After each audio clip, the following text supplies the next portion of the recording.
That's what the CEO is supposed to do. He has to hold the narrative together. And if you can launder one bubble into the next, you're a genius. That's exactly what you should be doing. It's incredible for shareholder value.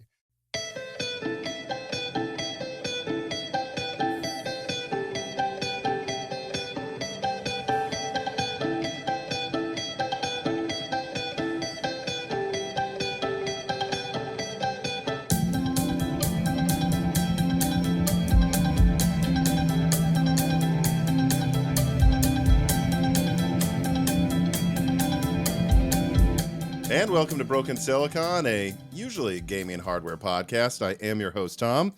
And today I'm joined by somebody that I'll admit I actually follow quite frequently on the Prof G Markets show, where I wouldn't, it's like exactly the same as the podcast me and my brother and the other co-hosts do here. But it's kind of similar in that I would say it covers a subject that I'm sure my guests will agree doesn't get enough critical coverage. Like, it's either, the way I would put it, like, especially in gaming, either you're someone that is like on the PC side, and so you talk about the technical stuff, but then anything AMD and Nvidia tell you, you just take as gospel. It's like, well, we want to get access to this one engineer. We want to be able to talk to Lisa Su or Jensen. So we should never be critical. It's the same thing, I would say, in like the money world, where, correct me if I'm wrong, CNBC, I don't know how often you would take their real investing advice. They want to be able to get on Scott Bessent or someone to come in an interview, so they're never going to be critical. And you guys, you just say what you really think, right or wrong. It usually ends up right. And yeah, I'm doing what you should be doing. Please introduce yourself. Well, thank you for having me. Critical thinking. I love that. My name is Ed Elson. I'm the co-host of the Prof G Markets podcast. I'm very glad to hear that you listen to the podcast. That's great news.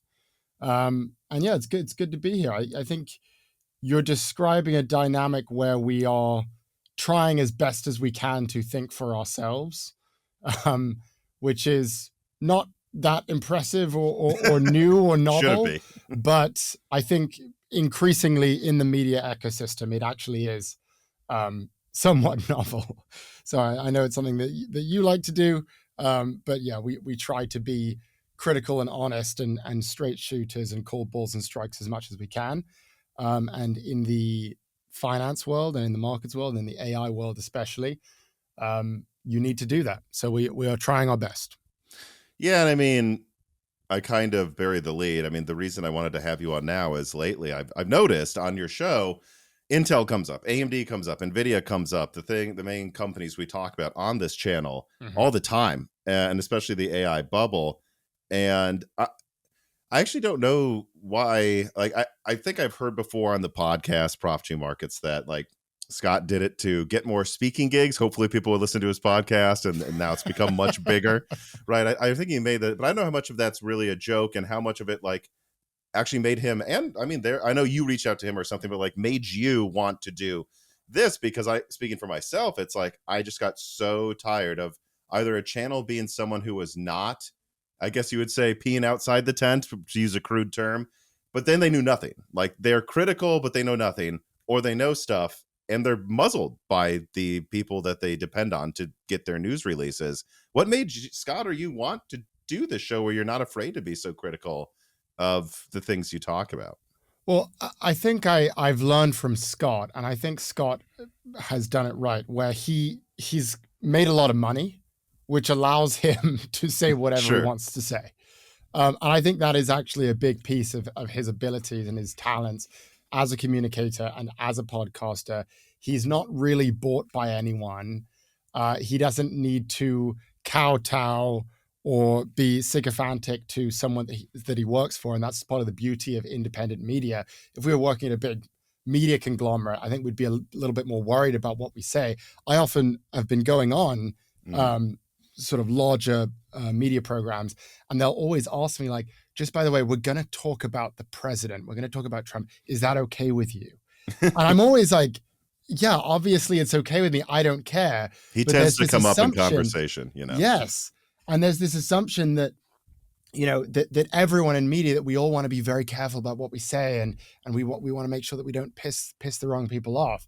And I think one of the beauties of Scott, and it's a credit to him, is he made his money. He doesn't need to worry about some sponsor saying we didn't like what you said. He doesn't need to worry about some special interest caring about what he says. He can sort of say whatever he wants, which I think is critical in media right now, because you have those voices, and those are the voices that people want to hear. They want to hear the honest truth. And so I think I've really learned from him, and he's sort of emboldened me and made it clear to me, like, this is what you should be trying to do. You should be trying to seek the truth. You should not worry about how it is coming after people. You should be honest. You should be forthright. And so it's really a credit to Scott and the way he's built his media empire. It's interesting though. Like, I'm just trying to bring up examples here. I'm not going to name any of the networks because I don't want to, call anybody out. But I wonder why you think that is, because if I think about big gaming websites that I followed, I don't know, in high school, right? It'd be something like IGN or PC World or something like that. And most of the people I followed then have now made their own podcast networks where they're openly critical of whatever they want to talk about. Like, they're not afraid to say, PlayStation made a really stupid idea. Xbox seems to be falling apart right now.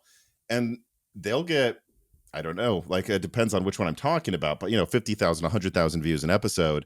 I mean, I typically get, it depends if it's a boom or bust cycle in the gaming space, but I don't know, 40, 60,000, sometimes 1 million views. And I'm looking at some of these networks I used to follow that don't have a lot of the old people I did. They're getting like 5,000 views a podcast episode. Like, why don't they realize the access journalism they are muzzling themselves for doesn't really seem to be paying as well as just, I hate to use this term because it's so loaded now, but saying it like it is. Yeah. I think it's innovation in general. I think this is the way innovation always works, where the larger you become as an organization, you become a conglomerate, and then you become a corporation. And then I think it becomes a lot harder to keep your eye on the ball on what you should be doing. So I think with a lot of these media companies, they become so entrenched in their systems and their way of doing things. When I go on traditional media outlets, the format is very, very rigid. This is the way we're going to do it. You're on in 5, 4, 3, 2, 1, bang. You have two slots to sort of say what you want to say, and it's going to be about a minute long. And the larger the organization becomes, just again, the more entrenched the organization feels. And so I think a lot of these companies, it's harder to innovate and to make fast executive decisions when you're a larger company. And so I really just think of it as like the disaggregation of media, where a lot of these journalists realized, okay, I don't need the platform to distribute my content. I can just do it on the internet. I can create a Substack. I can create a YouTube channel. And as soon as I've done that, then I can say whatever it is that I want to say. And what do you know? Saying what you feel and what you really believe is more interesting content. And I just think that this is largely a function of, when you're a large corporation, when you're a large company, it's a lot harder to make those decisions. There's a lot of decisions that are made by committee. You can often get distracted. There's executives and vice principals who all want to weigh in and say, this is the way it should be done, and this is the way it should be done. It's a lot easier when you're smaller and more nimble, and you have someone at the head of the spear who can just make the decisions and call it how it is. Yeah, and I think that's a good way to pivot at least a little bit here to one of the subjects I wanted to talk to you about. And, we can say as much or as little about this as you want, but I know this is something my fans would at least expect us to bring up, since this usually comes up. Frankly, and it's Intel earnings. Frankly, it hasn't come up that much over the past year because me and my brother got tired of going not good and like moving on. Like, there's not that much to say after like the third quarter. Like, server has 0% margin on it, which is meaning you're basically leveraging your future to hope. I don't know. You're kind of just wish casting that you'll eventually get better. If you're not making any profit, eventually you'll be outspent. Right. And you could, like, me looking at their earnings right now. I mean, I my personal opinion is some people have said Intel's back because they beat earnings, but I mean, they went up from 9% margin in data center to 23. AMD's at like 50 or 60% or something. Nvidia's at ungodly margin levels. Client isn't even up over where it was a year ago. I really think they set things so low that I imagine this will slowly correct itself in the markets as analysts say this.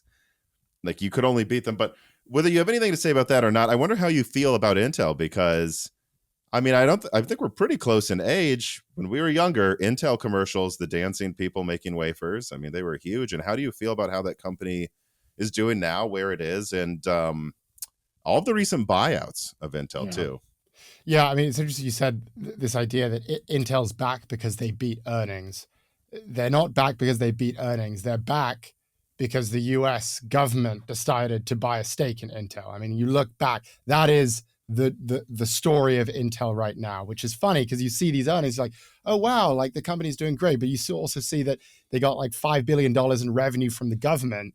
The story of Intel right now is that they are now part and parcel of the Trump administration. You look at the stock price. I mean, pre-Trump intervention, they were trading around $20 a share. They're up to 40.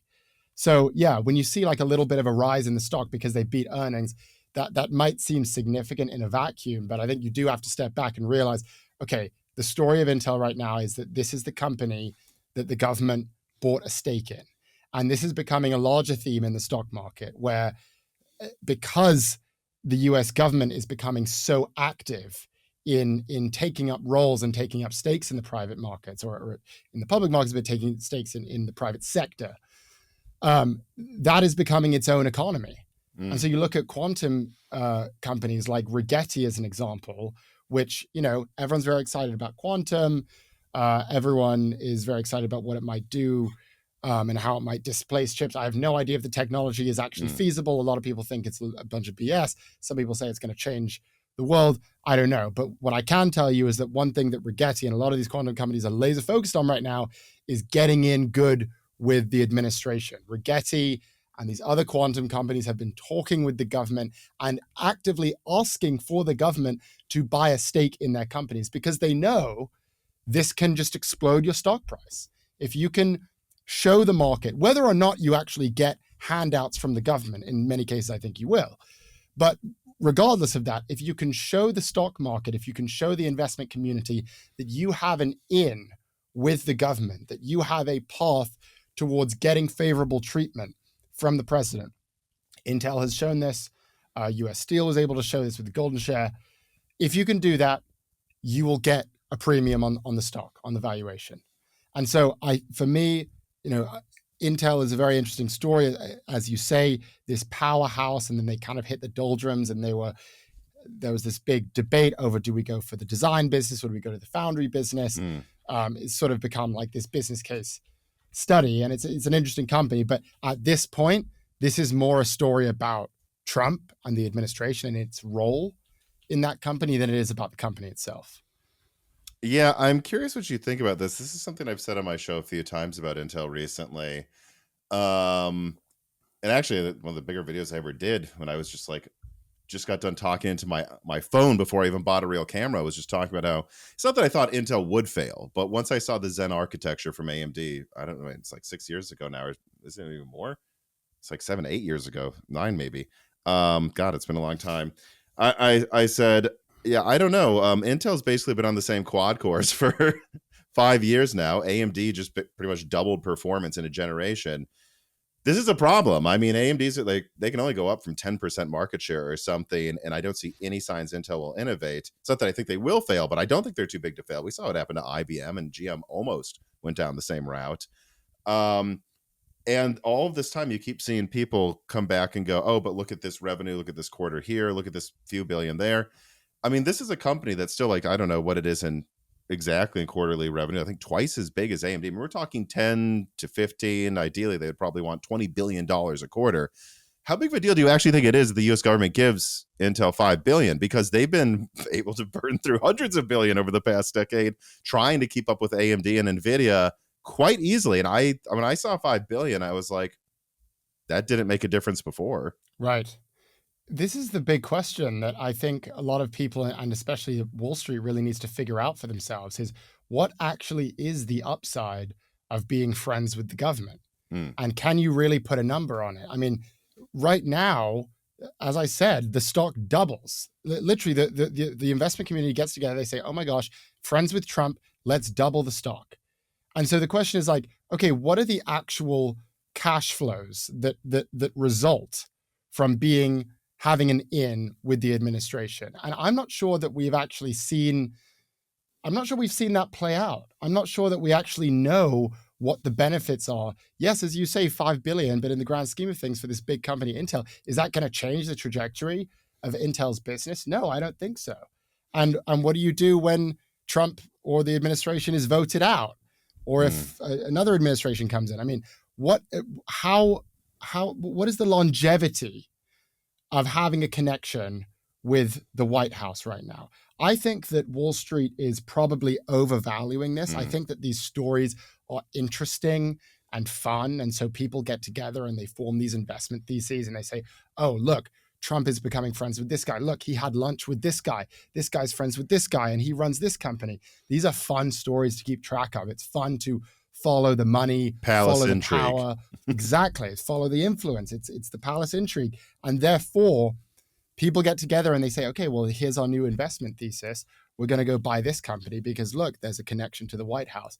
And just as you say, I'm not sure they have fully thought through what exactly is going to be the resulting financial gain because of that. And it hasn't really played out in that way. I mean, you look at Nvidia just as an example.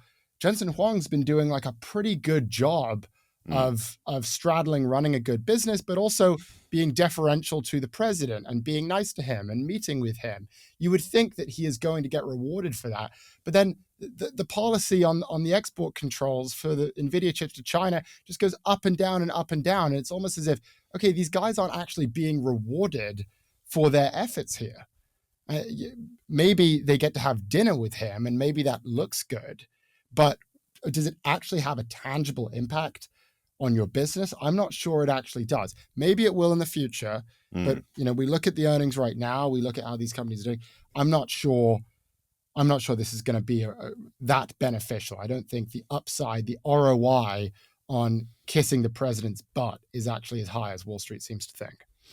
Well, and there's another component of this where I feel like I've seen this before. I mean, there was this big CHIPS Act thing, and that went on not just with the current administration, but started with the previous one or was largely tied to that.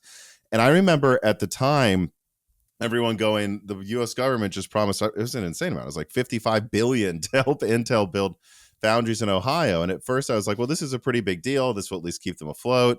But over time, it became clear that it was like, are these, former auto manufacturers, like workers, really going to put on white suits and work in a foundry in Ohio now? And like, how much of I think we've learned that a lot of the money and the checks haven't even gotten to Intel. And then you look at Intel's current problems as well, and they have problems filling capacity. So why on earth would they be building more capacity that would cost them more money? And I'm wondering what you think about that, and just in general, how the CHIPS Act has been handled, because from where I'm sitting at this point, I don't know if I would call it a failure, but it makes me very concerned about, frankly, the tech literacy of the U.S. government and world governments in general, where they're like, well, let's build a bunch of fabs. And you realize Intel's actually making most of their laptop chips from TSMC right now, which is mind-blowing. They're using TSMC to make their stuff, and not that many people, I guess I think they just had an announcement, someone's going to use it. But like, they're still having trouble filling their own foundries. And if you really wanted to catch up to China and like semiconductor manufacturing, you have a lot of cheap companies that make metal heat sinks to cool the CPU, the PCBs. That is what America's lacking. We have plenty of foundries, and yet I still see politicians in the US say stuff like, we need more capacity, when our capacity isn't filled. 100%. And I think what we're learning is that the big innovation in AI right now, it's not going to be capacity, it's going to be efficiency. And as you say, that's where China is absolutely whooping America's butt right now, is on efficiency. I mean, this AI problem and the AI build out, and we're hearing about all of the trillions of dollars that we're going to spend on building these data centers, hearing a little bit less about the trillions of dollars we're going to have to spend on building out the power generation that's going to actually keep the lights on in those data centers. That is a huge question. Meanwhile, you've got OpenAI and Sam Altman saying they're going to build 250 gigawatts worth of energy capacity and compute, which is a quarter of all power on the American electric grid. It's just, the numbers are unfathomable. So the argument in America, and it often is the argument in America is we need to build. We need to have more power. We need to drill, baby, drill. We need to build nuclear power plants. We need to build more energy to have and supply and to power the largest and the glitziest and most glamorous AI models in the world. China has a different approach, and China's approach is, whether it's intentional or not, we're going to try to do this in the most efficient way possible. We're going to make sure it's efficient in terms of energy. We're going to make sure it's efficient in terms of cost. And that is exactly what they're doing. And Alibaba just last week had this announcement. And I don't know the technical details, but what I do know is that to build a model, that they have their own model called Quen, to build a model that has comparable functionality as the US models, they're using 80% less chips to build it. And this was their big announcement. They said last week, look, we can use build, similarly good model, but with 20% as many chips. That is the real innovation that we need to see in the industry right now. And I mean, it's not just Alibaba. I mean, they have other AI companies. ZAI is another AI company. Of course, DeepSeek. This was the whole thing with DeepSeek, where their models, you can use those models for a tenth of the cost of American models. So I agree. I think the big question for America right now, yes, we want to put more money into AI and we want to make sure that we are the world leader in AI. I am not for, regulating the hell out of AI such that we don't build anything. I think we need to be building, but I think we also need to be more aware of the fact that we need to be doing this in an efficient manner. And we can't just be telling ourselves we're going to build AI and build data centers ad infinitum when we don't even have the capacity to do it. We don't have the energy to do it. So how do we figure out a way to be more efficient? How do we use less energy? How do we make these models for less money? And how do we stop with this sort of big dick contest of who's going to spend the most money on the data centers? It's become a bragging point. Used to be when these companies would put their earnings out and they would say, we're going to spend this amount of money on CapEx on AI. Wall Street didn't like it. They would get scared by it. That was only a year ago. The dynamics totally flipped now. If you say we're going to spend billions of dollars on AI CapEx, we don't care, we have to, Wall Street says, hell yeah, we love it. You're going to be the leader in AI. That's not a sensible way to go about it. And I think that's where China, to your point, is really beating the US right now. Yeah, and you can see why a lot of investors would love this. It's like, oh, if this is how the technology works, more is more, then that means all the incumbents who are already funding get to win by default. This sounds like the easiest thing to invest in history. Right. And I guess we'll see what happens. I mean, without a doubt, when you look at, I think my energy bills just doubled here, and I live in Nashville. Wow. I actually, I don't know if it was your show or another, probably just a morning podcast. It's just like energy bills are going up due to AI. And I'm lucky enough that I don't really check my energy bill that often because it's usually pretty cheap in America.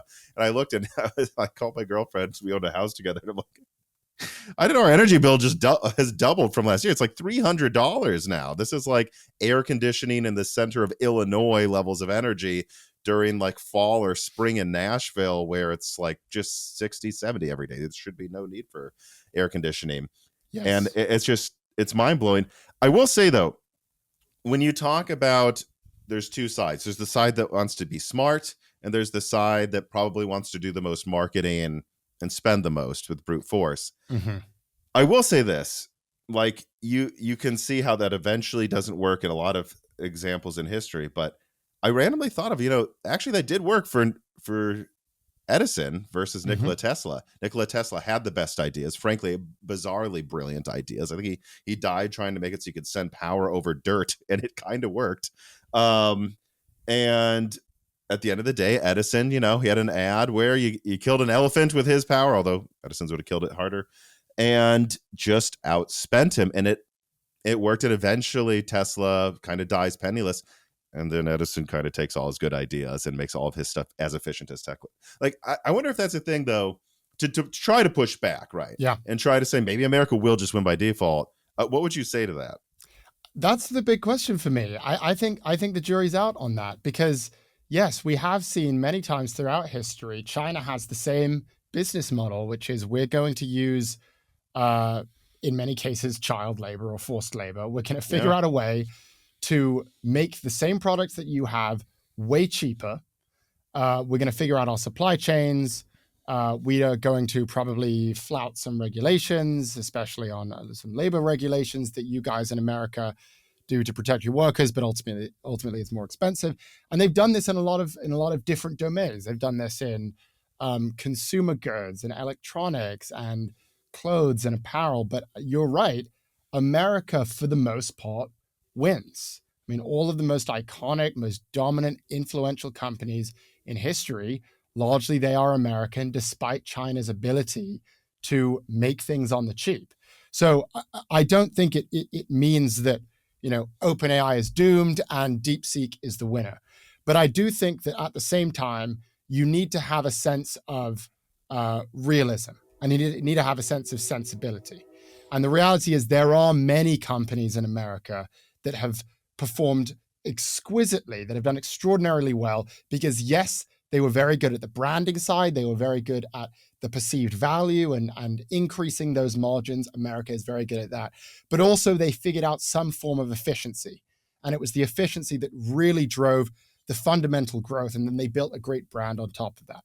Best example, in my view, is Ford. I mean, Ford's big innovation was they innovated the supply chain. They put everything on a conveyor belt. And the time it took to build a car went from 12 and a half hours to 1.5 hours. And that was their big innovation. And as a result, they were able to cut the cost of cars, the price of cars, in half. And then eventually, 50% of every car in the world was a Ford. And it was what led America to be the leader in the auto industry. Then after that, you see a lot more interesting branding and people building these exquisite sports cars. And then the industry takes shape in a different way and it goes in a different direction. But ultimately, the thing that really put America out ahead was the efficiency gains. Same thing happens with Walmart as an example. I mean, Walmart's big innovation was just centralizing the distribution network and then cutting down costs. And that was their big break. McDonald's was the same thing. You look at how McDonald's innovated. They basically just redesigned the kitchen, made sure that the supply chain was more efficient, used fewer cooks. They had fewer items on the menu, and then it meant that you could buy a hamburger for 25 cents. So those are the real innovations in the real economy. And America will always be good at the branding side of it. I mean, OpenAI, I have no concerns about their ability to come up with a really interesting live stream where Sam Altman will go up on stage and he'll talk in these hushed tones and sound very interesting and philosophical and innovative. And it'll be interesting and the product will look sexy. We're going to crush it on that front. So let's not worry about that.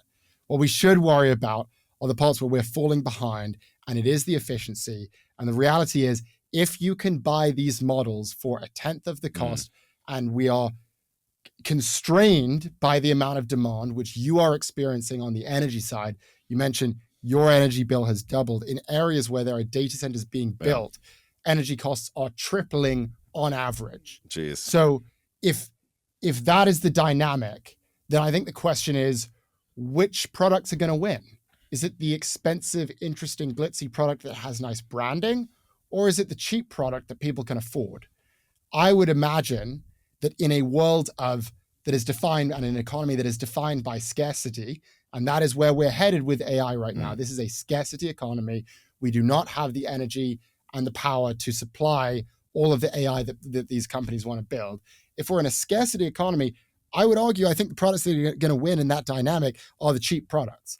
If it were a different story, if we had abundant energy, if we had all of these nuclear power plants and we had more gas and oil than we could ever dream of, if we had more solar than we have today, then maybe it would be a different story. But the reality is we don't, which is why costs are going to go up. They're going to keep going up. And the question is, okay, who can build the AI? Who can build the model? Who can build the chip that is actually functional in this scarcity economy where we do not have enough energy? Well, so that's a good segue to the next subject as well, which is the AI bubble. This piece of content is brought to you by the fans that support the independent journalism of Moore's Law is Dead on Patreon. And it does need supporting. From personal attacks from tech elites that get mad when we tell you that they are lying to gamers and their own shareholders, to legal attacks from mega corporations that cost the team time and money. This is expensive and often very stressful work. And it's work that doesn't depend on access journalism, nor depend on NDAs or agreements that would sanitize our opinions and hold us back. No, nothing holds us back, and we are independently funded, and we use said funding to do things like pay professional renderers to show you products before they come out so that the sources that provided us the original pictures don't get in trouble. Or we also create bonus content like Die Shrinks, where you have videos and interviews coming out multiple times a month exclusively to reward our patrons with the extra content that we know they would like to see, whether it's inside scoops or more in-depth conversation and stuff that we just know wouldn't profit if we put it out publicly, but it doesn't need to profit for our fans on Patreon because it is self-funded. And so if you want any of that bonus content, or you want to support the independent journalism of Moore's Law is Dead, or honestly, if you just want to support me, Dan, Gerard, Carbon Cry, or Jesse and Maurice so that we have food on the table every day, consider supporting Moore's Law is Dead on Patreon. And to those that already support us there, I'll see you on the Discord.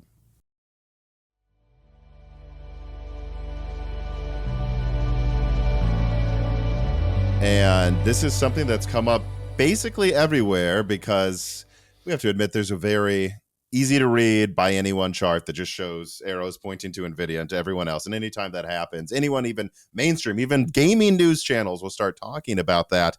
But I kind of want to just put a quarter in the machine here and have you, from your perspective, talk about why some people now are pretty sure we're in an AI bubble, and they're not really putting up with the counter arguments anymore. I wonder if you are or not, but please explain why you might believe we're in an AI bubble right now if you do.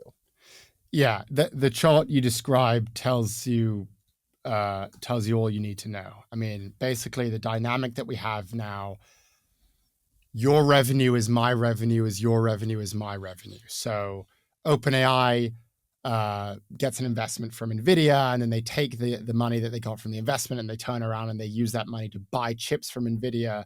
Or you have OpenAI using the money to go spend it on compute from Oracle, and then Oracle goes back and buys the chips from Nvidia, and you have Amazon investing in Anthropic, and then Anthropic uses the money to buy compute from Amazon. Nvidia does the same thing with XAI. They turn around. It's this circular economy. And the concern is that we're seeing all of these projections of revenue and these projections of earnings. You know, Oracle says, hey, we're going to get $60 billion from some startups over the next few years. We learned that it's OpenAI, and then we learned that the money actually came from Nvidia, and then we learned that Oracle's going to turn around and spend the money on Nvidia. You realize that the revenue is kind of being made up. The customers are the same customers over and over again, which makes you wonder, okay, what happens when Nvidia stops investing in these companies? Does the revenue dry up, and do the earnings dry up? And that is the concern. And the reason that it is a concern is because this is a very common dynamic in bubbles. I mean, this is kind of what happened with the Dotcom bubble, where you had all of the big companies like Cisco who were, it was called vendor financing. They would loan the money to these smaller network operators who would then turn around and buy their fiber optic systems, and more money was being put into the machine. And then Wall Street looked at the numbers. They go, oh, wow, this is a big number. Let's raise the price target on the stock. It goes up. And then suddenly the music stops. People realize actually the demand for these things wasn't what we thought it was. And then suddenly you see this big correction, and we saw a big stock market crash. And, 2000 to 2002, 500,000 people lost their jobs. I mean, it was one of the biggest corrections we've seen. So that is the concern with what is happening in AI right now. I'm willing to hear the counter arguments, but I haven't heard that many, and they haven't been very good. And what I would acknowledge is everyone agrees it's a bubble, and it is very interesting. Yeah. Weave was saying on actually for almost 2 years ago, I was pointing out kind of a similar dynamic with these companies. And I was pointing out this issue of interlocking board directorates, where basically you look at the boards of all of these companies and everyone's on each other's board. And you think, well, you guys are supposed to be competing, right? If you're building a chip and you're building a chip, like, shouldn't you guys be not telling each other what you guys are doing? I'm sure they have some rules they sign where on paper they're not competing, right? And that's what they would say. Exactly. And then suddenly you kind of dig a little deeper. You realize, oh, actually, they're all collaborating with each other. And therefore, this isn't a very natural and organic economy. This is kind of, I mean, it's an artificial business. It is, we have money on hand. We're just going to subsidize this entire economy. And eventually that is what we saw more and more of. And then it was all just in plain sight. I mean, these deals, and you see those charts where the money's going back and forth, everyone saw it. So everyone was like, oh yeah, this is a bubble. And it is striking how literally everyone agrees. I mean, even the CEOs of the tech companies say, yeah, we're probably in a bubble. Do you think it's because they heard one of their competitors or colleagues on the board say that, and they're like, well, now I have to say it so I don't sound stupid? Or why do you think they're doing that? Because while you're talking there, it occurred to me, like, it almost is like it's such a weird poll, but like something I think alcoholics sometimes do, where they will say, oh, I drink too much, and because I admitted I did, I don't have to stop drinking as much. Or I see this all the time with people who maybe eat foods that are unhealthy or whatever. And I'm not judging. I drink too much. I'll say that. Pot calling the kettle black there. But I think sometimes you'll see it, and if they're very open about it, I think they've tricked themselves into thinking they don't have a problem. And do you think there's something there where they're like, well, let's just say it's a bubble, and maybe that'll disarm everybody for another few months? Or why do you think they're all saying it? I think that's very insightful, and I think you're probably right. I'll just point out something that Scott often does on the podcast. He'll say, I'm a raging narcissist. And then you're like, oh, well, that's great. Like, you're being honest. You're being forthcoming with us. Does he address the fact that he's a raging narcissist? He did. No. He addressed it. I mean, well, as in, the point being, if you say it, it does kind of mean that you don't have to deal with it in a way. I'm poking fun of Scott because it just occurs to me. But the alcoholic example is a great one. I think that's very true. If you say it out loud, if you acknowledge it, then you kind of put everyone's nerves at ease. And I do think they have a little bit of a responsibility to acknowledge the elephant in the room, because if they don't, then people are going to start questioning and say, maybe you've lost your mind. So I think that is definitely what is going on. And I think that they need to sort of straddle this, because they don't want everyone to just lose faith in AI. And I don't think it's going to take Sam Altman saying we might be in a bubble that's going to cause the bubble to pop. But at the same time, they don't want to be seen as just, not acknowledging or ignoring what everyone else is talking about. I think Jensen Huang's response has been really interesting. I think it's been a little bit pathetic. But basically, when asked about this circular economy and these circular deals, at Prof G, we call it corporate incest. When asked about it, he says, well, OpenAI doesn't have to spend on Nvidia. Yeah. That was his official response. It's not circular because we didn't tell them you have to buy these chips. But of course, we all know they are going to buy these chips. We all know that's part of the program, and they are buying these chips. So indeed, it is circular. So that's why I say the arguments against it, the counter arguments, have not been very strong. And I think it's because there isn't really much of a counter argument. We are in a bubble. The question is, how big is the bubble? When is it going to correct? How big will the correction actually be? I think the fact that so many people are so interested in it and people are really thinking about it a lot, it leads me to believe that that the correction will be a little less dramatic than perhaps the .com implosion. But it doesn't make me think that there won't be a correction. I think there will certainly be a correction. You just look at the numbers and the way that Wall Street is pricing these forward earnings. I mean, price to forward earnings is a very standard metric on Wall Street, but it's been very corrupted by the fact that you have OpenAI saying, oh, we're going to spend $1 trillion. That's $1 trillion in forward earnings that the big tech companies are reporting. Mm-hmm. And these big tech companies are basically the entire stock market at this point. I mean, Nvidia is worth more than the entire UK stock market. So when Wall Street is rating these stocks and coming up with these valuations based on those forward earnings, and the forward earnings are made up, and I'm not being hyperbolic, OpenAI's spending plan is totally made up. And in fact, we saw reporting just this week from the Financial Times, which told us that all of these contracts, OpenAI and Sam Altman actually rejected having legal advisors come in and advise on these deals, because he said, no, we can do it. Greg will do it. He's our AI technology guy. Of course, these guys don't have experience in financing. And so that will be how the whole thing comes undone. That's how it will all unravel, is because people will realize, okay, $1 trillion in spending from OpenAI, that's not real. That's not actually going to happen. Or at least we need to dramatically refocus our understanding of how realistic it actually is. I think it's not going to happen.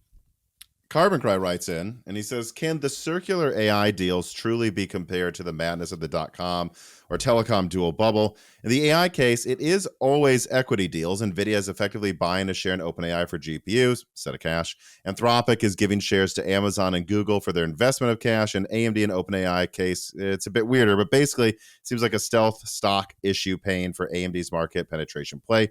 My understanding is in the .com and telecom situation, it was much more heavily debt-based or pure circularity, like paying cash for product B, B paying cash for product A. The AI situation seems weirder, though, probably unsustainable, but is it truly analogous? It is equity deals creating weird nets of vertical integration through minority ownerships. Yeah, so that's an interesting question. So I think what the listener is describing is the .com bubble, the circular dynamic, wasn't that Cisco and Lucent and Nokia were going and buying stakes and actually investing in their telco network operators. They were loaning them money. Mm-hmm. And then they said to those companies, okay, and then you'll pay us back and you'll use that money that we just loaned to you to buy our hardware. The difference with AI is we're not seeing loans really. We're seeing these equity deals where Nvidia will say, we are going to actually invest in you. Microsoft says to OpenAI, we are going to invest in your company. We're also going to take a stake in the profits, and we're actually going to take a board seat in your company. We're going to have more involvement in the company. So fair, they are kind of different in that sense. The dynamic remains the same. Mm-hmm. You can call it debt, you call it equity. What we are describing here is money, and specifically huge amounts of money.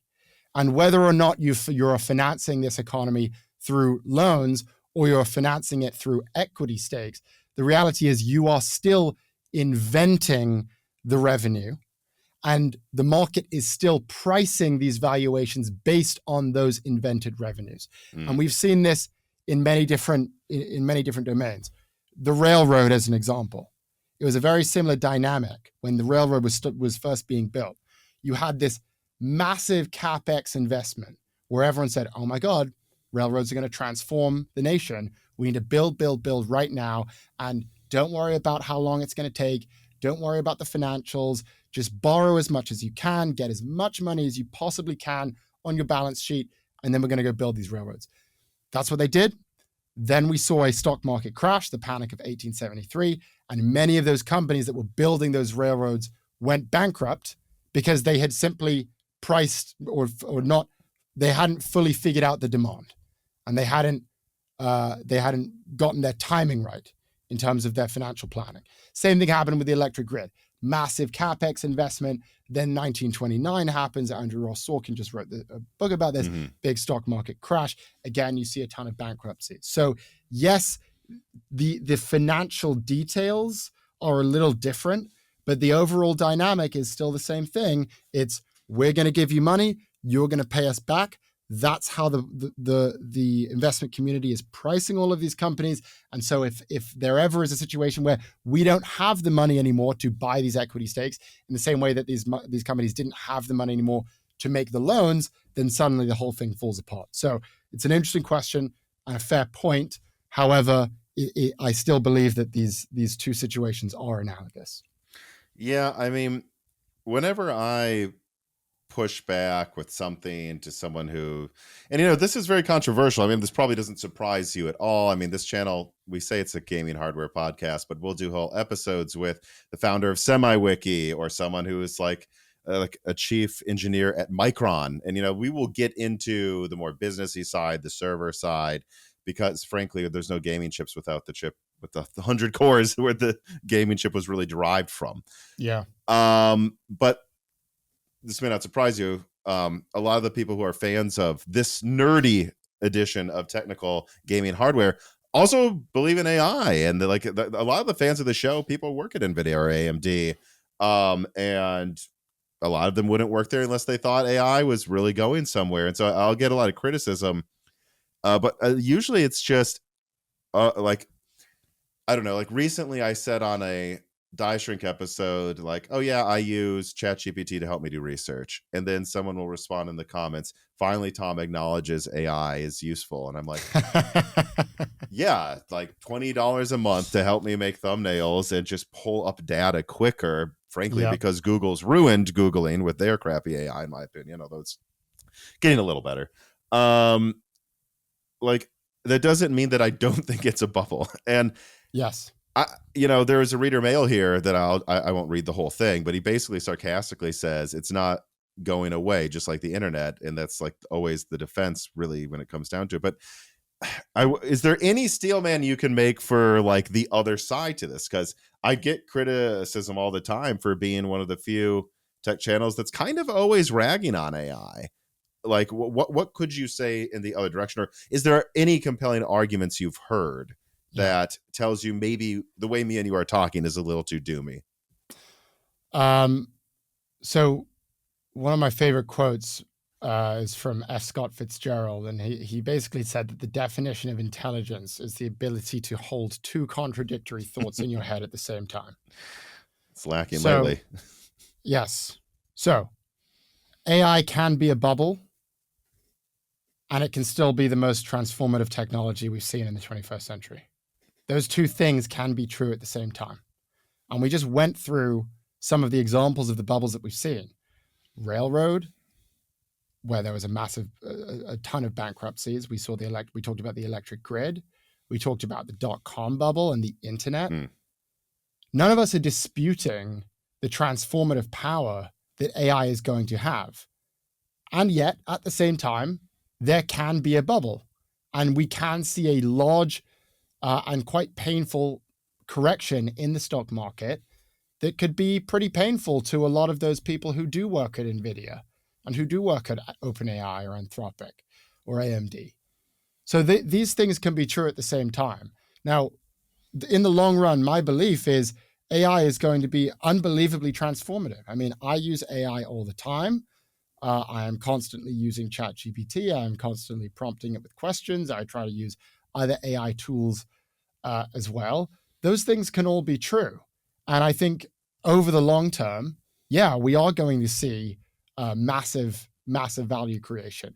The point that I'm making with the bubble here is that it's a timing problem. I mean, just to go back to the internet, you had all of these companies correctly saying internet's going to change the world. So we have to be first. And what did they do? They spent all of this money on the internet. They built all of this fiber optic cable around America.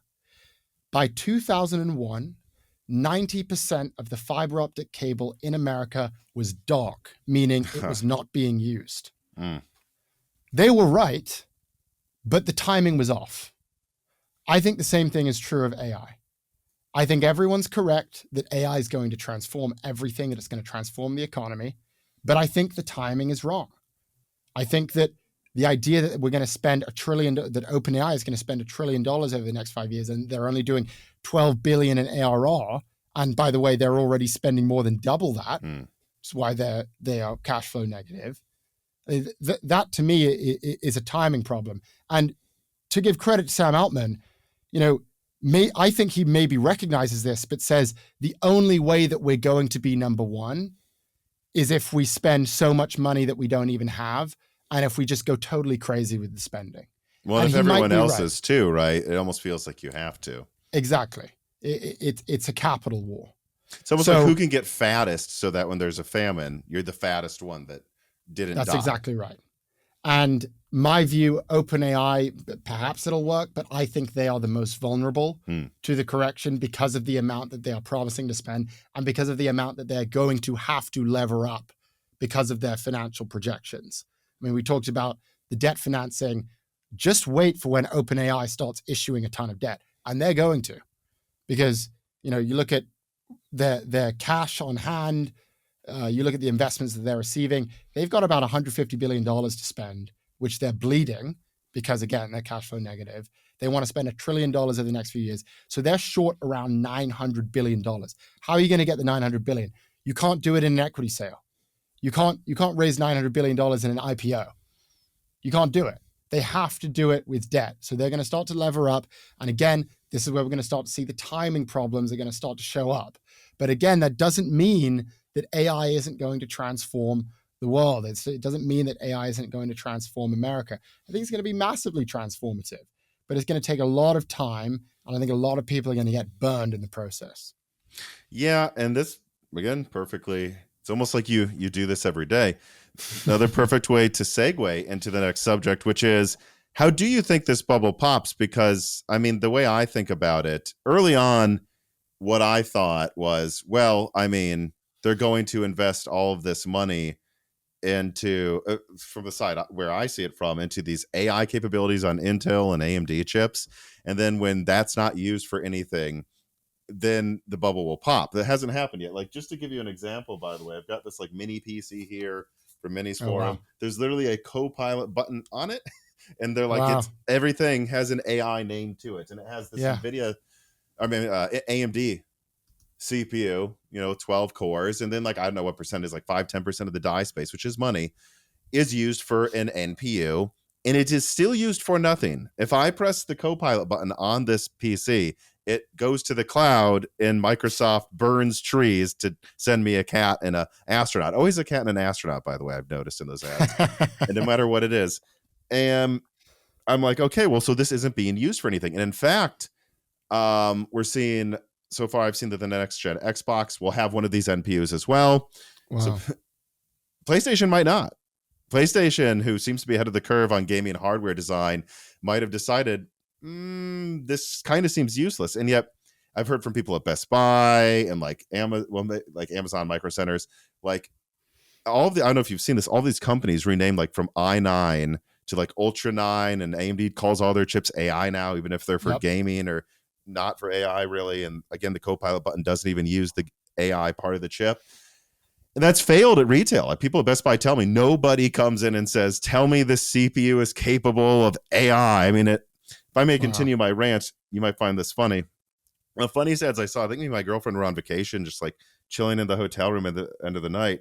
And there was this ad for like, I think Dell or Intel AI PCs. And it shows this like 22 something, very diverse, represents many types of people, making butterflies and like drones that synchronize dance with her laptop. And I'm like, number one, the laptop doesn't have the horsepower to program all those drones. And number two, the mom wants to go to Best Buy to get a PC for her kid going to college. She's not going there to program what is the market on how many people need to program 100 drones for a synchronized dance thing? Like, the advertising 100%. Is ridiculous, but that hasn't happened. That we have not seen the bubble pop. And so now I'm like, I mean, do we just need 8 quarters in a row where companies say we spent 100 billion, made back 1 billion, and oh, by the way, now we need to hire all of our staff back because our products don't work as well, and we fired them thinking, yeah. But all right, I kind of was venting there. How do you think this could pop? Yeah, I think all of that is important. I think you hit on something that is crucial to this, which is this is all about sentiment. And no, it's not going to take a quarter of not stellar earnings from Nvidia or AMD to bring it down. Because what we're describing here is an economy that is ripping because of a feeling, because of a promise. It's all in our heads right now. This is sentiment. So you look at the S&P right now. Since ChatGPT launched in November of 2022, 75% of the stock market's returns have been AI stocks. So that's not because we're seeing massive earnings growth. I mean, in some cases, Nvidia, we are seeing the earnings growth. But on the consumer side of things, no. The amount that the stock market has gone up compared to the amount that consumers are spending in their everyday lives to use AI, they're at a mismatch right now. Now, that's not a strange thing. That happens in markets all the time. They're a prediction machine. Like Netflix or Amazon. They didn't make money for decades or something? Right. Amazon was losing money, and yet the market said, no, this is something that people are going to really use. This is going to be transformative. So, again, those things can be true at the same time. So what needs to happen for the bubble to correct is, it's not that we need to see a change in the real economy, because the real economy doesn't matter right now. This is all about sentiment. There needs to be a change in sentiment. There needs to be a shock to the psychology of the market. And oftentimes, the way that shock plays out is there is some sort of collapse or financial fraud of a company that becomes kind of the canary in the coal mine in people's heads for what's going to happen at large. So an example would be Enron. Yeah. Enron is a massive, spectacular story. It blows up and suddenly it shakes everyone's faith in the markets. Another example, more recent example, would be FTX and Sam Bankman-Fried. I own some Bitcoin. That actually made me annoyed too, because I was sitting there like, well, this is Bitcoin. I'm like, Bitcoin has no owner. And then when I learned the FTX story, I'm like, who gave this kid money? This is just fraud. It has nothing to do with crypto. He would have been well, I don't know what he would have done, but it seems like he would have found a way to do fraud no matter where he works based on what he decided to do. Yes. And it was indicative of a feeling. It was a sentiment in the crypto industry. And the sentiment and the psychology and the faith was shaken because of this big blow up that made everyone start asking questions of all of these other companies. What's going on at Binance? What's going on at all the other crypto companies? So that was what led to that correction. We're talking about a much smaller scale of correction with the crypto industry, but it's a recent example that people can probably remember. So what would it take for the bubble to pop in AI? Yeah, I don't think it's going to be that there are a couple of disappointing earnings that make people worried. What you need is a story that people find compelling, scary, frightening, and that produces a feeling of anxiety. I think the best example that we've seen was that MIT study that came out over the summer that said that I think it was something like 90% of corporations are not seeing value creation because of their AI efforts. I forget exactly what the stat was, but the point was it was a scary statistic that came from a reputable institution that had a big number, and everyone goes, oh my God, does that mean we were all wrong? And we saw this pretty sizable correction in the stock market. Then we saw some incredible earnings from many of the AI companies. We saw incredible earnings from Nvidia, and the faith was restored. But the point being, what we need to see is a big collapse that really captures everyone's imaginations. That would be what leads to a larger collapse in the system. And if we are making predictions, if I had to predict, what would it be? It would be some sort of collapse at OpenAI. Something goes wrong with their spending plan. They cannot make good on the contracts and the deals that they've made. They say to Oracle, actually, we're not going to be able to give you that $60 billion because we weren't able to raise the money. They raised too much debt. They can't pay back their creditors. Their interest rates go up. Something goes wrong, and then Sam Altman is publicly flayed and he's sort of the poster child of what went wrong in AI. I'm not saying that's going to happen. I'm just saying if I had to predict a way that it all collapses, that's the most obvious picture in my mind of how it comes crashing down. Yeah, and it makes me like think about like if there's a way it could collapse, it wasn't as much of a silver bullet way. I think everyone always thinks, oh, this is the one thing that did the one. Like, I think when it comes to like confidence in Intel, when their price finally started to go down a few years ago, this was after really multiple years of AMD just crushing them and them missing the AI bubble entirely. And it really wasn't, it was a lagging indicator. And one thing that I pointed out on my channel is, I leak a lot of things. So it means I talk to people at these companies all the way. I mean, AMD, I would say, really beat them in chips.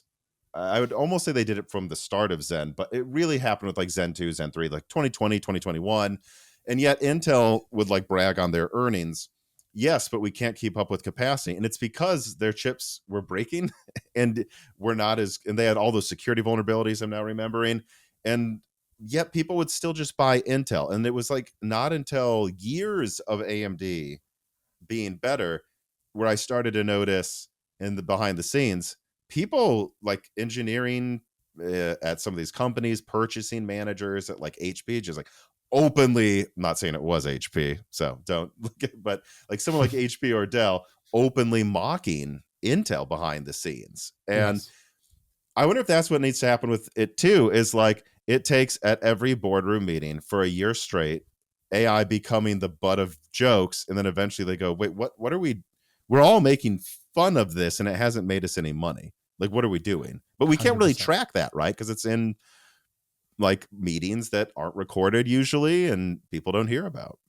Exactly. I think what you're describing which is true of the stock market and probably more true today than perhaps ever before, is this is a narratives-driven economy. So yes, Intel can be lagging behind its peers, but it's only when everyone decides at the same time that Pat Gelsinger isn't the guy to be running the company, and he's made all of these errors. And all of this is easy to say in hindsight. You go back 10 years ago, the question of design versus foundry, that was a real question. And that some people would say, yeah, you want to invest in having those assets, and you don't want to be, spending the money on the foundry business could have worked. I mean, these were debates. In hindsight, it didn't work out for Intel. And then everyone goes and says, that guy was one of the worst CEOs we've ever seen. Which is why it's so important when CEOs come back in and Lip Bhutan comes back in, because it changes the narrative. It changes the feeling and the sentiment, which again, you have to remember is so important in the stock market. And Aswath Damodaran, who's a professor at NYU, he talks about this. He talks about numbers versus narratives. Those are the two things that drive stock prices. There's your numbers. That's what is your earnings, what's your revenue, all of the stuff that you see in the report. And then there's the narrative. What are you selling as the vision for the company? What is the story of the company? What's next for the company? Who's leading the company? How are they capturing people's imagination? Does your CEO have a turtleneck? Exactly. Does he have the turtleneck?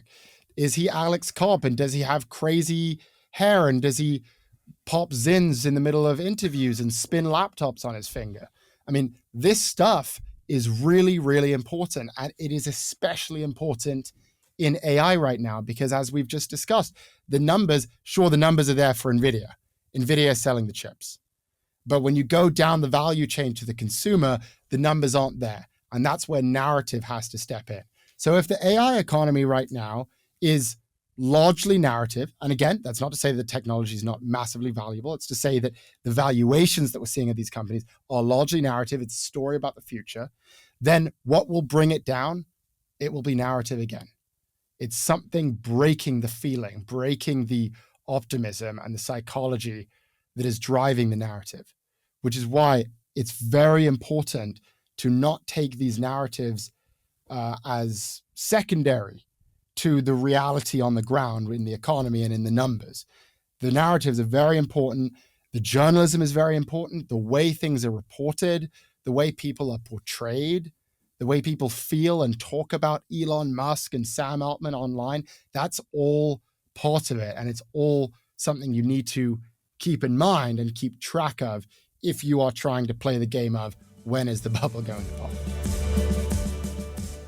This piece of content is brought to you by CDkeyoffer.com. CDkeyoffer.com is really the best place to go to get reasonable pricing on Microsoft software, whether that's Windows 11 operating systems or Office products like the ones that I installed on this new Strix Halo laptop that I was testing while I made this ad. You see, I actually use CDkeyoffer.com. I've used them many times. My family members use them. My friends use them when they're building new PCs. And that's because they've been a reliable sponsor of Moore's Law is Dead for years now. And so if you're looking to get, say, a new laptop, or you just finally want to get a legitimate key of one of the latest Office products on your desktop during back to school, use CDkeyoffer.com's offer codes Broken Silicon to save 25% on all Microsoft products. And then actually you can also use offer code DieShrink to save 3% on everything else on their website, like games as well. Once again, I want to thank CDkeyoffer.com for sponsoring this content, like all the other content that they've sponsored, and for making it easy for me to get a good price on Office on my new laptop.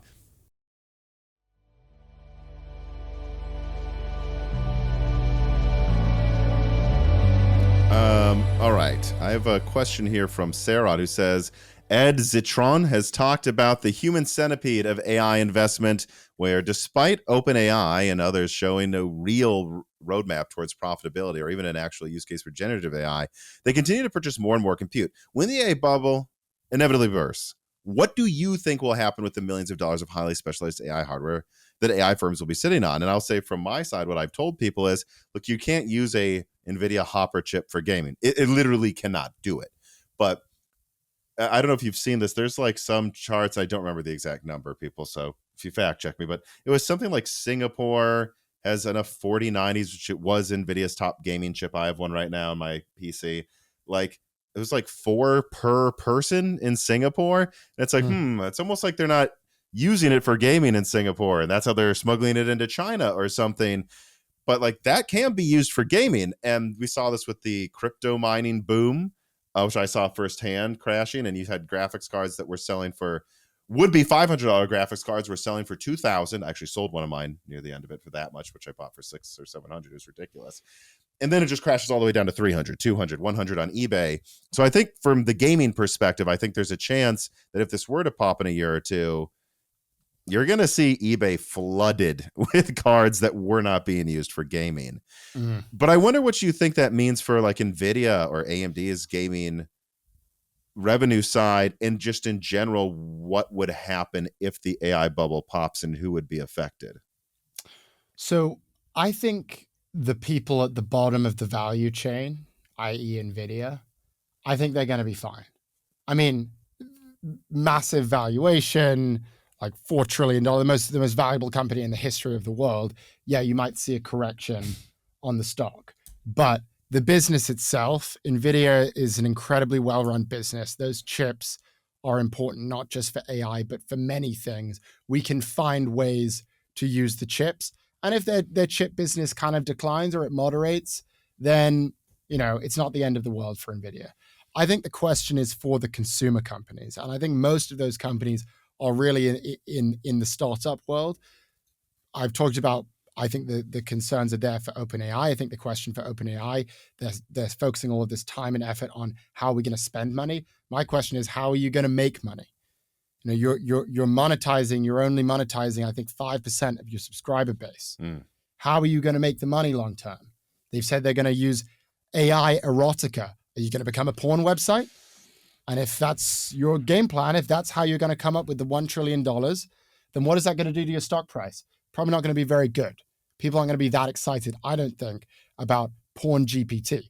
Are you going to go into advertising? It's probably easy to copy too. Very easy to copy. Yeah. And that's going to be another question too. Advertising is the other big question. My view is, how are they going to monetize their business? I think they have to get into advertising. And this is the same playbook that we saw with Facebook and Meta. But that means, okay, how are you integrating your ads into your platform? Do people enjoy the experience on ChatGPT, or do they decide that actually the Google ad network is better? Look at what Google did when they were building out their business. They made their biggest acquisition ever on DoubleClick, which was just an ad network. So OpenAI's off here spending billions and eventually $1 trillion on building all these data centers and all of these chips so they can have even sexier AI models. It's like, well, maybe you should be spending some more money on building some relationships with advertising and ad networks such that you can actually monetize your business. So point being, I think the people who are going to get burned when it pops are the people on the consumer side of the business, because that's the part that I think hasn't really been fully thought out. I mean, you look at the way that people are using ChatGPT, people thought it was going to revolutionize the way that we work. Most people are not using ChatGPT for their work. They're not using it for math and science problems. They're using it for lifestyle problems. Yeah. Instead of going to their New York Times cooking app, they're going to ChatGPT and saying, hey, I've got a few ingredients in the fridge. Help me come up with something. Or, hey, I'm making a toast tonight for my grandma. What should I say? And the question is, okay, what is the total addressable market on that? I mean, New York Times, that cooking app is barely worth a few $1 million, probably. So if that's the majority way that people are using these tools, and you look at the data that's come out, that is how most people are using ChatGPT, then it's the consumer businesses that are going to get burned. Now, I do want to just pivot for a second on this question of what do you do about this? Because I think a lot of people are rightly concerned if we're all in agreement that we're going to have to see some sort of correction, then what do you do? That's kind of scary. What I can say, you can try to time the recession, you can try to time the correction and predict it, but actually you're not going to really be rewarded for doing that. Because if you look at the history of the stock market, and if you look at a 5-year time frame, if you were to only invest at the stock market's highs, your returns would be equivalent to investing at all of the other dates. That isn't true over a 1-year period. If you were to only invest in the highs over 1 year, then yeah, you're going to underperform everyone else. But if you're looking at a 5-year horizon, your returns are equivalent. And the point being, the stock market goes up. That's the long-term trajectory of the stock market. And whether or not we see a correction here, what's going to happen? A few years later, the stock market's going to be higher. So there's not that much reason to worry about this, actually. It's fun. And everyone, as I've said, everyone wants to be the Michael Burry. Everyone wants to be in the movie The Big Short and predict the big downfall. And I didn't even remember his name, but you said a name. I'm like, I bet that's the guy in The Big Short. That's the Big Short guy. Everyone wants to be smashing the drums in their basement and printing billions of dollars. Assume you're not Michael Burry and continue to invest in the stock market, and you are going to be fine. And I can prove it to you with data. I can tell you that if you only invest at the highs over 5 years, your returns are going to be equivalent to everyone else. You're going to be fine. So this is all a roundabout way of saying, don't worry too much about it. Yeah, that's a concern that I was going to bring up eventually, which is the thing that I think could be a bit different this time versus the .com bubble was back then. I mean, God, I'm trying to remember. I mean, I was pretty young, admittedly back then, but I don't remember my parents really caring that much, and they were fine. I don't remember any freak out, but they probably just were in like the S&P 500, and the .com bubble was only part of that, and it honestly recovered remarkably quickly. But this time, there's more people on Robinhood and all of these apps. Do you think there's any concern there, though, that it could be more 2080 when it pops? Because a lot of people are they're using it to gamble, and they're not just buying the S&P or some Euro ETF, like they're just like doubling down on like the latest thing they've heard about. And those are all the ones that they're most likely to devalue the most anyways.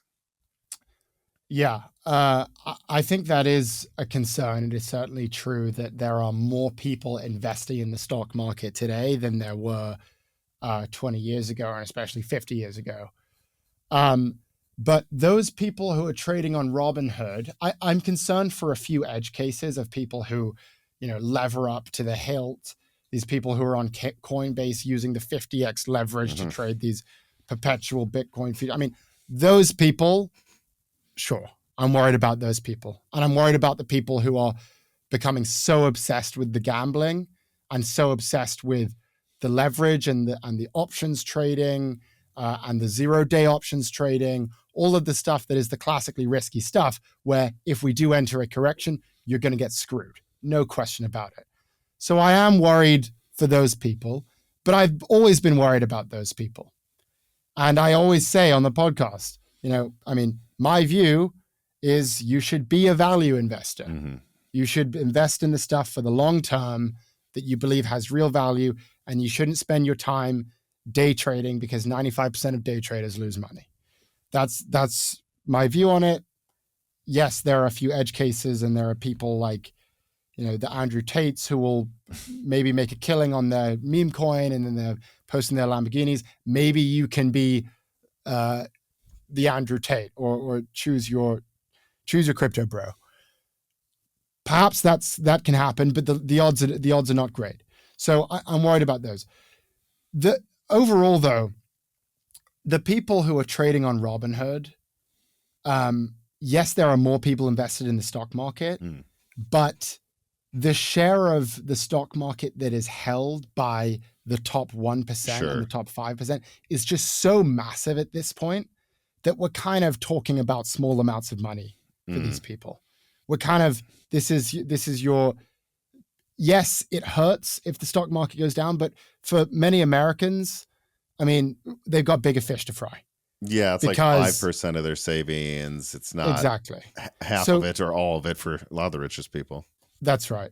So what I worry about more so than a stock market correction is how that could bleed into the real economy. And the big concern for me is jobs.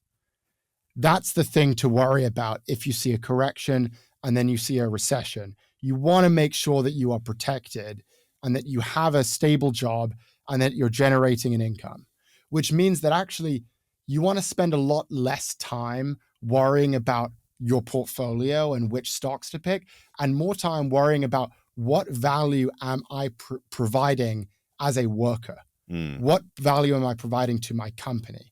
How can I make it such that if we're cutting headcount, if we're doing layoffs, I'm not the first guy to get cut? Well, you have relationships with your coworkers too, so that they don't think of you first as just an email that they can get rid of. Like, oh, That's the person that goes to lunch with us every day. Exactly. Which in an interesting way means that you do need to spend more time developing those relationships in your job. It's the very, very basic stuff that I think is most important, especially in a recession. You want to have a good relationship with your boss. We talk about this on our podcast, but the way that you get promoted, the way it happens is you're liked by your boss. And maybe there's someone who's a little bit better at the numbers than you, but the reality is work is a relationships business. It's about having connections to people, being friends with them, being helpful in their times of need. It's the very, very human stuff that matters the most. And the real pain that you're going to feel in a correction, as I mentioned, we talk about the Dotcom implosion, where 500,000 jobs were wiped out over the course of 2 years because you saw the correction. The stock market budgets pulled back, and then suddenly everyone had to get into a more efficient mindset, and they started laying people off. By the way, we're starting to see this in tech right now too. So those are the things to be more worried about. Don't worry about which stocks you hold. Invest in the S&P, invest in America. It always works out over the long term. Don't worry about that. But think about, what am I doing with my job? What am I doing with the value that I provide every day when I clock into work? Those are the most important things to keep track of right now.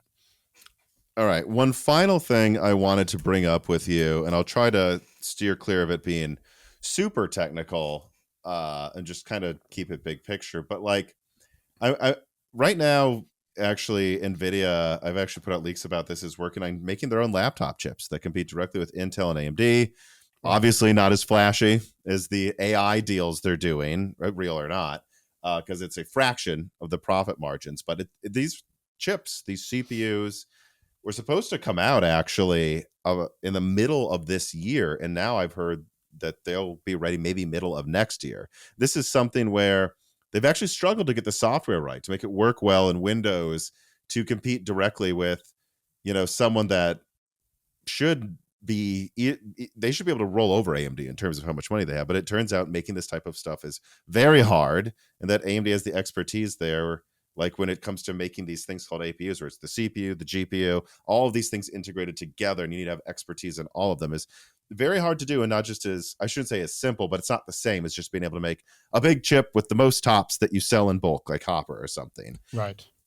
And Nvidia, people would have called me a hater before, but I've said Jensen is remarkable at laundering his previous bubble into the next one, which means he's smarter than me, though. What I said sounded very negative, but it's what you need to do. It sounds smart to me, but yeah. Like he like invented the GPU, said everyone needs compute for the cloud. Cloud bubble starts popping, sells it all to crypto. Says, God, what did he say? There's some pretty funny quotes about AI and blockchains, and then he said, to cover it up, this is a Fortnite boom. Everyone's buying all these chips for Fortnite. I was laughing for like a year straight on the podcast every time he said that. Like, no, you're sending chips to China and they're mining.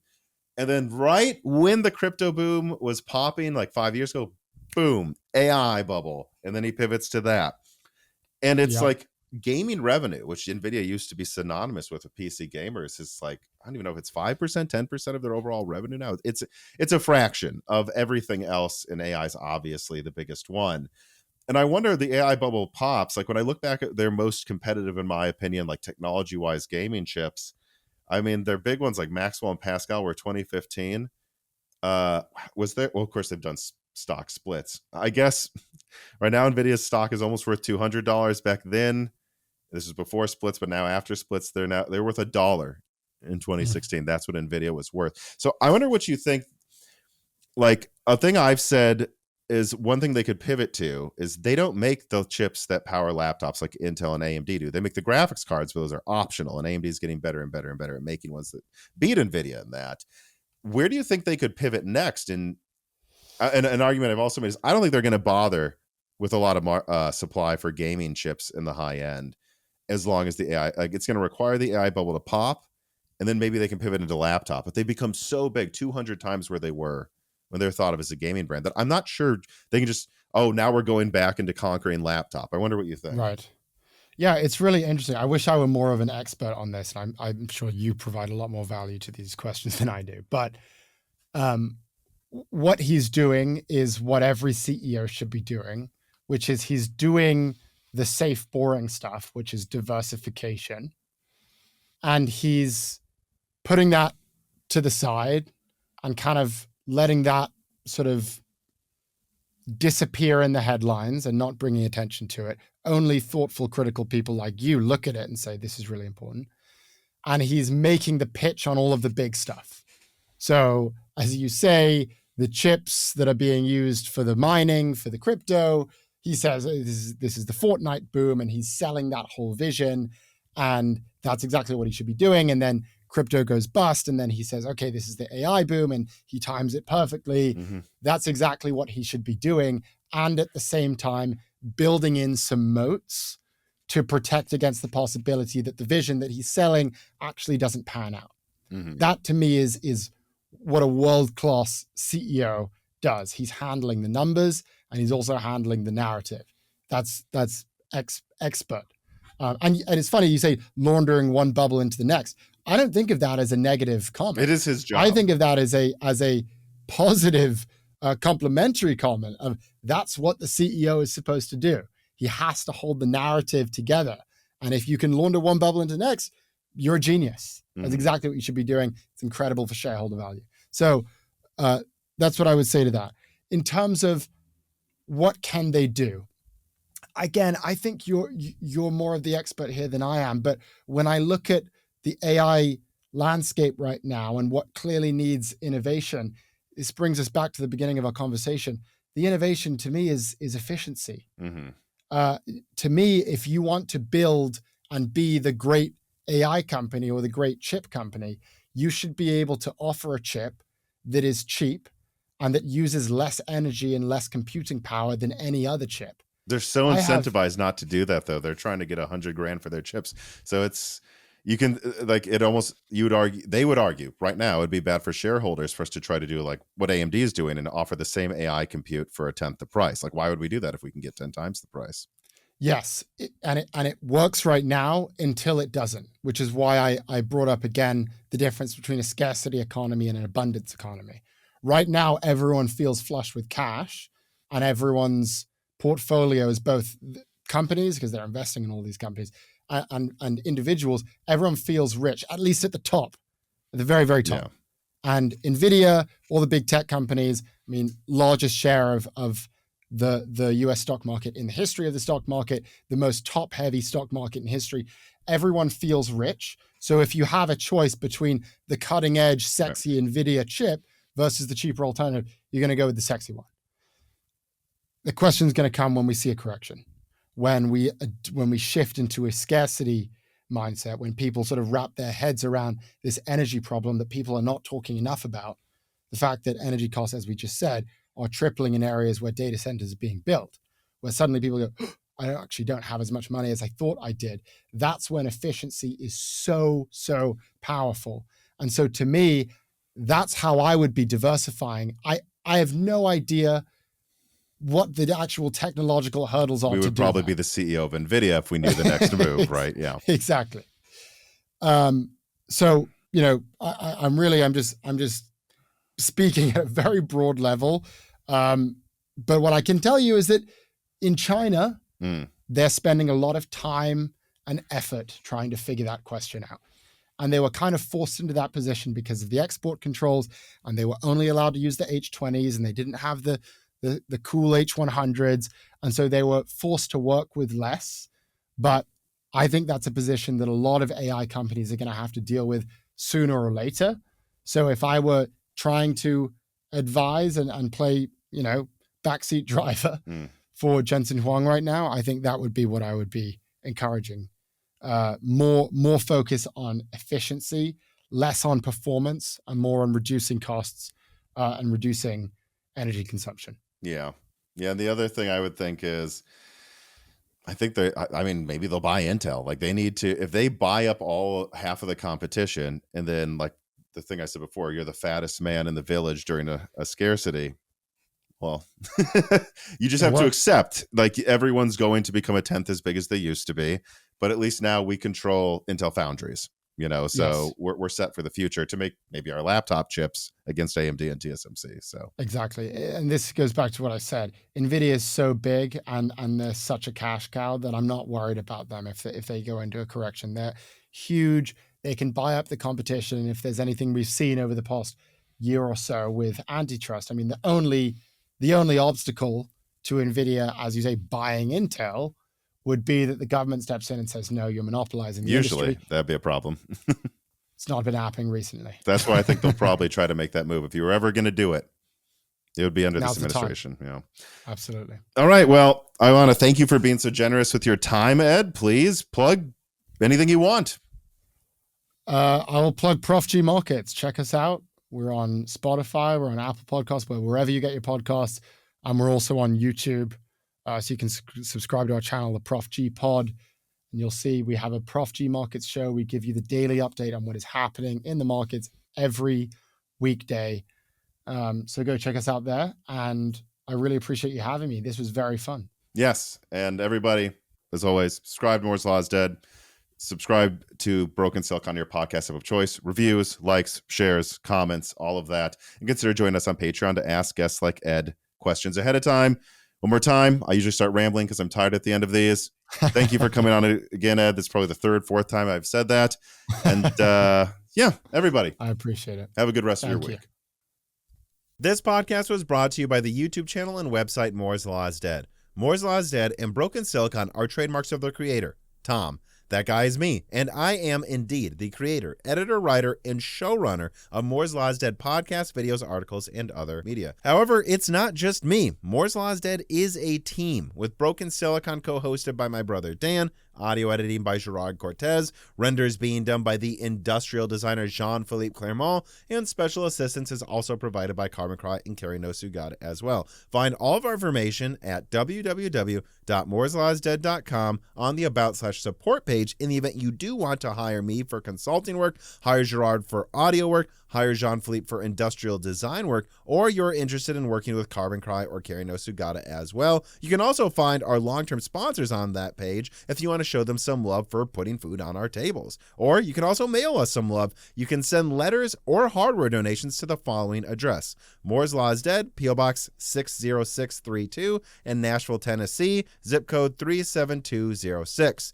Although, to be honest, the best way to show Moore's Law is Dead some love is to support us on Patreon. Patrons are what makes Moore's Law is Dead content truly possible. Every month, and really every day, depending on who you're talking about, me, Gerard, Dan, and Jean-Philippe are working tirelessly to provide a steady stream of content that we could not keep doing unless we knew the work was possible without being reliant on sponsors dictating every little thing we put out. Don't get us wrong, we love our sponsors, but we love directly working for you, our fans, much more. If you have any extra money, even a couple free dollars a month, consider supporting us directly on Patreon. Those couple of monthly dollars will get you access to the exclusive podcast Die Shrink, voting on subjects of future podcast episodes, the ability to ask guest questions, and of course, access to the Moore's Law is Dead Discord full of like-minded people who I am sure would love to meet you.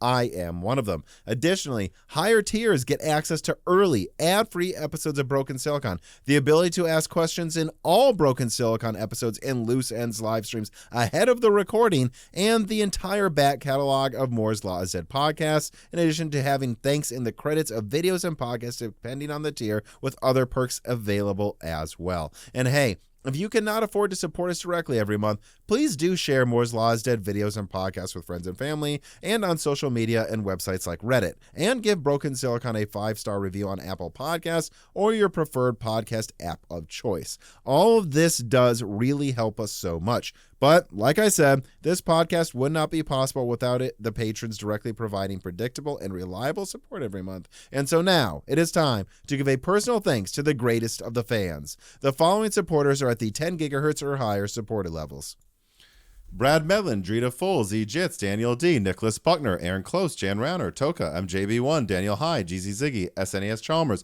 Jerome Ferrier, Valcom11, Compressed AI Blocks, Jensen Wang, Al Shobi Nvidia, Gregorius Acker, Sarcastro, Chris Rich, Evan Dingle, Hal Booma, Shredbird, Semi Malas, Curry King 3, Krisen Thenos, The Boss Haas, Tommy, Jonathan, Jake Dude 23, Jake Martin, Zlicky, Gamers Unite, Amiable Chief, Meat and Pork, Ian Clifford, I Should, Tim Robb, Travis Gooding, Zoot Suit Taylor, Mads, Patty Cakes, Greg, Michael McGee, Stephen Coates, Mark Mitchell, Win Wang, James Anderson, Mark Raidmaker, Salty Internet Pirate, Henry Zhang, Wesley Sager, Cameron, Michelle Pell, Hexapuma, Teak Autumn, Reginald Ari, Winstar, Little Germany, James I. Rader, Shay, Milton, Brett Jones, Chuck Glidden, Stephen Dick, McDaffie, Justin Bustle, Austin Haggerty, Jofit, Brian Scanlon, Harlan, Joan Swin, Jensen Angima, Slush Bob, Brian Wright, The Forbidden Juice, RB Racer, Alex Vega, Michael Cozy, Crystal Joe, Solarize 80, Elbergun, Kikum, Matthew Cassell, Sprutnik, Brian P, Hudat42, Cornster 671, Penta Winta, Omega Doge, John Wick Boomstick, Hugo, Ander Kiwi,